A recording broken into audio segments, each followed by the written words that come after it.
আমন্ত্রণ বিশ্ব বাংলায়, কাজী সাঈদ আছি আপনাদের সঙ্গে। শুরুতেই সংবাদ শিরোনাম।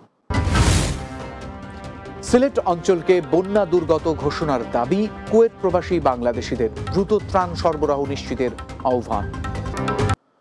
মৌলভীবাজার, সুনামগঞ্জ, হবিগঞ্জ ও সিলেট জেলাকে বন্যা দুর্গত এলাকা হিসেবে ঘোষণা ও দ্রুত ত্রাণ সরবরাহের দাবি জানিয়েছেন কুয়েতে বসবাসরত বৃহত্তর সিলেট অঞ্চলের প্রবাসীরা। কুয়েত প্রতিনিধি আহ জুবেদ জানিয়েছেন, দেশটিতে অবস্থিত রাজবাড়ী রেস্টুরেন্টে বৃহত্তর সিলেট কুয়েত প্রবাসীদের উদ্যোগে আয়োজিত এক সভায় এই দাবি জানানো হয়। আয়োজিত অনুষ্ঠানে সভাপতিত্ব করেন সিলেট বিভাগ প্রবাসী কল্যাণ পরিষদ কুয়েতের সভাপতি আবু সাঈদ কুতুবুদ্দিন। সুনামগঞ্জ মানব কল্যাণ সমিতি কুয়েতের সাধারণ সম্পাদক শুরুক মিয়ার সঞ্চালনে প্রধান অতিথি ছিলেন জালালাবাদ অ্যাসোসিয়েশনের কুয়েতের উপদেষ্টা কাজী শফিক।